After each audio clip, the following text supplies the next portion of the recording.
Ja, lep pozdrav. Um, Lep pozdrav tudi iz najine strani. Moje ime je Maruša Gorišek, in skupaj s kolegico Anjo Dankopič bova predstavili predstavitev z naslovom Pokojninska vrzel skozi oči državljanov in državljank, pogled dveh perspektiv. In sicer gre za dve raziskavi, kvantitativno in kvalitativno, ki sta potekali v bistvu popolnoma neodvisno in ločeno, vendar imata neke podobne tematske poudarke, tako da bova predstavili nekaj poudarkov iz teh dveh raziskav. Ja, lepo pozdravljeni še z moje strani. Skratka, ti dve raziskavi bova predstavili vzporedno. Na levi strani lahko sledite nekaj poudarkom kvantitativne analize in na desni kvalitativne, skratka fokusnih skupin. Kvantitativna analiza smo v bistvu izvedli s pomočjo spletnega vprašalnika, ki je bil sestavljen iz različnih sklopov. Spraševal je o poznavanju pokojninskega sistema, stališčih, dejavnikih, ki vplivajo na upokojevanje, dejavnikih, ki vplivajo na višino pokojnine. In predvsem smo se osredotočili tudi na analizo razlik med moškimi in ženskami. Skratka, želeli smo ugotoviti, ali na teh glavnih temeljnih dejavnikih najdemo kako razliko. Identični vprašalnik je bil apliciran dvakrat na različno število ljudi, se pravi smo 2019 merili prvič in 2021 drugič. Obe merjenji skupaj je bilo nekje 5400 anketiranih, ki so vsaj delno odgovorili na vprašanja. Žensk je pa bilo 67 oziroma 69%, torej nekoliko manj moških. Zajete so bile vse starostne skupine, tudi v smislu izobrazbe od nedokončane osnovne šole do doktorata. 88% anketiranih ima pogodbo oziroma je zaposlenih za nedoločen čas, kar je pa specifika respondentov oziroma našega vzorca, je pa, da jih je 91% zaposlenih nekje v javnem sektorju, kar mogoče daje eno dodatno zgolj informacijo o vzorcu. In 64% ima delovno dobo več kot 20 let. Več kot tretjina je označila, da ima osnovno neto plačo, torej v okvirju povprečne slovenske plače med 1001 in 1500 evrov. Skratka, kot sem omenila, poudarek je pa na primerjavi, analizi razlik med moškimi in ženskami. Ja, v kvalitativni raziskavi pa smo se v bistvu bolj osredotočali na osebne izkušnje in neke zgodbe posameznikov in posameznic, in to smo izvedli preko fokusnih skupin. Želeli smo pridobiti čim bolj raznolika mnenja, izkušnja, zato smo tudi želeli čim bolj raznolike udeležence in udeleženke. V 8 fokusnih skupin smo zato izvedli 5 spolno mešanih, 2 sta bile popolnoma ženski, ena je bila moška. Izvedli pa smo jih v 4 statističnih regijah, se pravi v osrednjeslovenski, v jugovzhodni, v obalno-kraški in pa v pomurski statistični regiji. Skupaj se je fokusnih skupin udeležilo 64 udeležencev in udeleženk, starosti od 23 do 76 let. Imeli pa smo zelo raznolike udeležence in udeleženke, kar se tiče izobrazbe in njihove zaposlitvenega statusa. Se pravi, imeli smo tako študente, redno zaposlene, pogodbeno zaposlene, tudi samozaposlene, brezposelne in upokojence, vse od osnovne izobrazbe do doktorata znanosti. Kot sem omenila, poudarek je bil, se pravi, na osebnih izkušnjah in zgodbah, iskali pa smo predvsem tiste dejavnike, ki so povezani s karierno potjo, ki bi lahko nekako pojasnili pokojninsko vrzel med moškimi in ženskami. Torej, prva tematika zaposlitvene izbire moških in žensk ter dejavniki, ki vplivajo na višino pokojnine. V vprašalniku smo se osredotočili predvsem na dejavnike, ki vplivajo na višino pokojnine, kot jih zaznavajo anketirani. Označili so na lestvici od 1 do 5, v kolikšni meri po njihovem mnenju določen dejavnik vpliva na višino pokojnine. Na izbiro so pa imeli številne, več kot 10 dejavnikov, in ugotavljamo, da so ženske izpostavile kot najbolj pomembne dejavnike, ki vplivajo na višino pokojnine, prekinitve v karieri in obdobje brezposelnosti, krajši delovni čas in menjave delovnih mest, tudi v tem vrstnem redu. Moški so izpostavili podobne dejavnike, skratka, šlo je za zelo podoben vrstni red, kar pa je bila razlika je, da je bila povprečna ocena moških, s kakšno pomembnost so pripisali tem dejavnikom, pa je bila statistično pomembno nižja. Kar je mogoče še bila razlika, da so ženske izpostavile pomemben vpliv spola, se pravi zgolj dejstvo, da je nekdo moški ali ženska na višino pokojnine, prekinitev delovnega razmerja zaradi nege starejših in pa bolniško odsotnost zaradi nege otrok. Kot ene izmed zelo pomembnih dejavnikov, ki vplivajo na višino pokojnine. Moški so te dejavnike izpostavljali manj. Na drugi strani pa so moški izpostavili, kar pri ženskah ni tako zaznano oziroma povprečno visoko, dodatno namensko varčevanje, kot en ukrep, ki vpliva na višino pokojnine. V fokusnih skupinah smo se bolj na začetku osredotočili na same zaposlitvene izbire, se pravi, spraševali smo, kakšne so tisti dejavniki oziroma tisti kriteriji, na podlagi katerih so udeleženci in udeleženke sprejemali določene zaposlitvene izbire oziroma službe. Nekako ženske so v veliki meri odgovarjale, da so jim zelo pomembni dobri odnosi na delovnem mestu, se pravi predvsem v smislu odnosov z delodajalcem oziroma delodajalko, v smislu prilagodljivosti in razumevanja, da obstaja jasna meja med delovnim časom in prostim časom. Predvsem pri ženskah z otroki se je pokazalo, da jim je zelo pomembna fleksibilnost, se pravi, da se lahko dogovarjajo glede bolniških odsotnosti, glede dopustov, glede delovnega časa. Moški so zelo pogosto odgovarjali, da jim je predvsem pomembna zanimivost dela, možnost nekega nadaljnjega napredovanja, izobraževanja in razvoja. Tudi velikokrat so omenili, da so jim zelo pomembni odnosi, vendar so tukaj predvsem imeli v mislih odnose v smislu kolegialnosti in dobrega vzdušja z sodelavci in sodelavkami. Bolj kot spol sam po sebi je bil predvsem pomemben spol v primeru, kadar so bile prisotne družine in otroci, se pravi, kriteriji žensk, ki niso imele otrok, se niso tako zelo razlikovali od kriterijev moških, se pravi, tudi one so se predvsem osredotočile na zanimivost dela, možnost nadaljnjega napredovanja in tako naprej. Medtem ko pri moških z otroki pa nismo v bistvu zaznali, da bi prišlo do takih velikih sprememb kot pri ženskah. V drugem sklopu smo govorili o zaposlitvenih poteh moških in žensk ter dejavnikih upokojevanja. V kvantitativni analizi, torej v vprašalniku, nas je zanimalo predvsem, kaj menijo, kaj so tisti dejavniki, da bi se neka oseba upokojila čim prej. Kaj prispeva k temu? In prav tako, kaj prispeva k temu, da bi se neka oseba, ne glede na to moška ali ženska, želela upokojiti čim kasneje. Ugotavljamo, da za dejavnike čim prej sta oba spola v enakem vrstnem redu navedla, da je najpomembnejši dejavnik zdravstveno stanje ali bolezen, če nekdo ne uživa v svojem delu ali če skrbi za starejše članice in člane družine. Kar se je pokazala ena razlika pri dejavnikih za upokojevanje čim prej, da so moški podali višje ocene oziroma bolj izpostavili užitek pri delu. Skratka, tu se je pokazala pomembna razlika, kot če nekdo ne uživa, da bi šel prej v pokoj. Pri upokojevanju čim kasneje oziroma zakaj bi nekdo vztrajal na delovnem mestu, sta pa oba spola dala kot prvi in najpomembnejši razlog kredit, se pravi, če je še za odplačati kredit, ali če je pokojnina bistveno nižja od trenutnih prejemkov. Skratka, da na nek način finančno stanje ne omogoča ali pa bo takšna sprememba, da še to v tem trenutku ni sprejemljivo.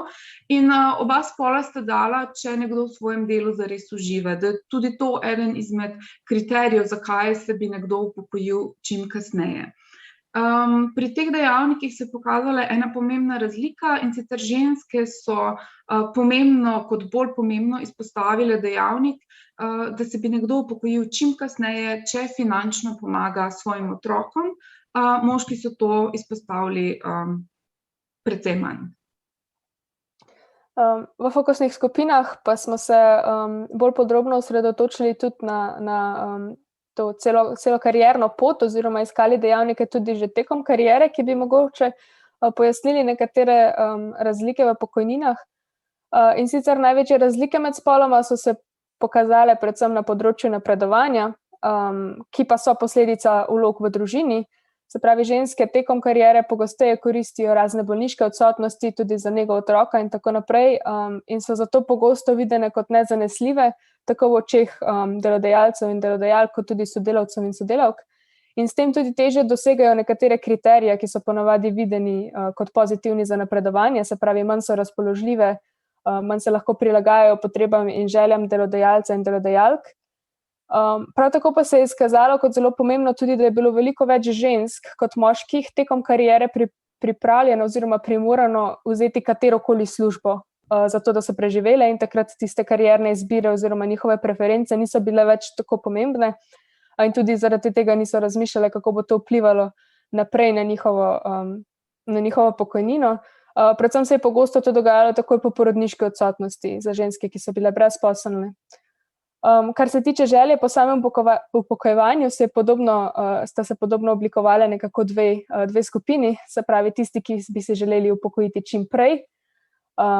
To so predvsem tisti, ki mislijo, da bodo, oziroma ki menijo, da se bodo v pokoju malo odpočili.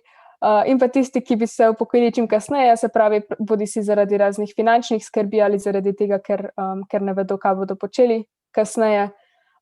Bolj kot spol pa je na to v bistvu vplival nekak tip zaposlitve, poklic njihov oziroma s tem tudi nekako regija prebivališča. Nekaj zanimivih izsledkov najdemo tudi pri vprašanjih, kako razmišljajo o upokojitvi, o pokojnini. In sicer smo v začetku postavili zelo preprosto vprašanje, v kolikšni meri oziroma kako pogosto razmišljajo o pokojnini, in ugotavljamo, da o upokojitvi sploh ne razmišlja ali pa le nekoliko razmišlja. V bistvu precejšnji delež tako žensk kot moških, ne gre za neke večje razlike, nekje 62 do 69% v obeh letih merjenja, in tudi med letoma se ne kaže kakšna večja razlika v tem. Skratka, en večji delež vprašanih, torej od 5400 vprašanih, o pokojnini oziroma o upokojitvi popolnoma oziroma sploh ne razmišljam, morda le nekoliko. Pri pričakovani višini pokojnine opazimo, da so v obeh letih ženske izrazile pričakovanja po nižji pokojnini. Skratka, v 2019 so ženske pričakovale povprečno 854 evrov pokojnine in moški 994. V merjenju leta 2021 pa so ženske pričakovale 909, moški pa 1015. Skratka, v letih vidimo dvig pričakovane pokojnine pri obeh spolih, ampak v obeh letih je razlika med moškimi in ženskami precej opazna. Naslednje vprašanje, ob tem, ko smo vprašali, kako visoko oziroma koliko pokojnine pričakujete, smo vprašali tudi, s kakšno gotovostjo jo pričakujete, nekje na lestvici od 1 do 100%. Skratka, kako gotovi ste, da bo ta znesek zares vaša pokojnina. In kar smo opazili je, da so ženske izrazile nekoliko nižjo gotovost, da bodo to pokojnino tudi zares prejele. V informaciji o povprečni pokojnini smo samo preverili, sta pa oba spola nekje podobno odgovarjala v 2019, da je okrog 70 evrov trenutna povprečna pokojnina v Sloveniji, in leta 2021 sta oba spola dala povprečno okrog 743 evrov. Ja, v fokusnih skupinah se je pokazalo zelo podobno. Zelo redko je kdorkoli sploh razmišljal o pokojnini tekom kariere. To je bilo značilno za oba spola, predvsem pa za mlajše generacije. Upokojitev večinoma vidijo kot nekaj zelo oddaljenega, nekaj, s čimer se v bistvu ni vredno ukvarjati trenutno. Pri tem pa prevladujejo predvsem 3 faktorji, ki na to vplivajo, in sicer občutek, da na to sploh nimajo vpliva. Potem drugi je, da je to preveč zakomplicirano, in pa da se bodo takrat, ko se bodo upokojevali, da se bo to takrat še veliko spremenilo oziroma še veliko krat spremenilo. Prve razmisleke o pokojnini v bistvu navadno sledijo potem, ko se upokoji nekdo bližnji, se pravi ali sodelavec, sodelavka ali kakšen sorodnik, ali pa ko prejmejo informativni izračun pokojnine, pri čemer so zelo, zelo pogosto navajali, da je sledil nek šok, da niso pričakovali, da bo to tako nizko, da niso niti razmišljali o tem in potem takrat v bistvu so šele začeli malo bolj redno razmišljati o tem. Predvsem pri udeležencih in udeleženkah, ki so že v pokoju, se je izkazalo, da so v bistvu nekako obžalovali, da se niso s tem že prej ukvarjali, se jim zdi, da bi se morali in da bi to v bistvu bilo bolje za njih. Če nekako povzamemo, obstaja nekaj pomembnih razlik, ki jih je kvantitativna raziskava pokazala med moškimi in ženskami, predvsem v dojemanju dejavnikov, ki vplivajo na višino pokojnine. Ženske so statistično pomembno bolj pogosto izpostavljale skrb za otroke, starejše člane družine kot pomemben dejavnik in moški manj. Za ženske so nekako v ospredju dejavniki obdobja brezposelnosti, krajši delovni čas kot tisto, kar za njih pomeni najbolj pomemben dejavnik pri višini pokojnine. In ženske pričakujejo signifikantno nižjo pokojnino kot moški in z nižjo gotovostjo, pa vendar se malo navežem, kar je rekla Maruša, potem, ko dobijo informativni izračun, sledi pa en šok. Skratka, iz demografskih podatkov smo razbrali, da ima velik del vprašanih poprečno slovensko plačo, se pravi sodijo med 1000 evrov in 1500 evrov neto in hkrati pričakujejo poprečno 1000 evrov ali še več pokojnine. In nekako prihaja do tega neskladja, na povprečni slovenski plači pričakujejo nadpovprečno pokojnino. Zdaj vprašanje, zakaj prihaja do teh stvari, nekaj, predvsem psiholoških dejavnikov je opisala že prejšnja predavateljica, ali gre za neko oddaljenost, premalo informacij, nerelevantne, neukvarjanje s tem, ali pa en optimizem, kot zame se bo že dobro življenje izšlo. Skratka, ena mogoče manj realna predstava o pokojninskem sistemu, o izračunu, o enih konkretnih številkah. Če še povzamem, samo oba spola večinoma ne razmišljata ali zelo malo razmišljata o pokojnini in ob koncu smo dodali še eno vprašanje, kje je njihov glavni vir oziroma odkot, kje najdejo informacije o pokojnini in o upokojevanju. In oba spola sta kot najbolj pomemben vir navedla medije, se pravi splošne medije in pa splet, pri čemer je mišljen splet kot ene splošne spletne strani. Imeli so na voljo tudi odgovore kot uradne spletne strani od vlade, od Zavoda za pokojninsko in invalidsko zavarovanje, vendar so v zelo mali meri označili, da tam iščejo informacije. Skratka, gre za nekako tudi vprašanje, kje dobijo informacije, kako relevantne so in kako poteka to informiranje, na osnovi katerega potem sprejemajo odločitve. Ja, če na kratko strnem še ključne ugotovitve fokusnih skupin. In sicer pokazalo se je tudi, da se mnenja in izkušnje razlikujejo tudi glede na starost, generacijo, predvsem tip zaposlitve in izobrazbo, s tem tudi na regijo in ne le samo na spol, ampak vseeno, če nekako lahko pa najdemo tudi neke razlike, ki se pojavljajo med spoloma, predvsem pa so povezane z vlogami v družini, ki niso enako razporejene. Torej, ženske v svojih zaposlitvah iščejo večjo fleksibilnost, predvsem pri koriščenju dopusta, pri bolniških odsotnostih, velikokrat počasneje napredujejo in se odločajo za polovični delovni čas, seveda pa je to predvsem pri ženskah z družinami in z otroki. Medtem ko moški pogosteje sprejemajo delovna mesta z več nadurami in izmenskim delom, tudi nočnim delom in dežurstvom, ki so potem tudi višje plačana in imajo višjo osnovo za pokojnino. Ugotovili smo tudi, da veliko žensk vidi materinstvo kot del svoje kariere, se pravi, upravljajo z veseljem in nekako z veseljem tudi svoj čas namenjajo temu oziroma tega ne dojemajo kot kompenzacija za njihovo kariero. Prav tako je veliko udeležencev in udeleženk opozorilo, da trenutne da so trenutne pokojnine odraz situacije na trgu dela v preteklosti in da se nekatere stvari vsekakor že malo spreminjajo, ne. Predvsem kar se tiče izobrazbe žensk, njihovih položajev in tipov zaposlitve, in pa tudi kar se tiče večje vpletenosti moških v družinsko življenje. Seveda pa ni to zdaj, da bi bile stvari izenačene in na tem področju je gotovo še veliko za narediti.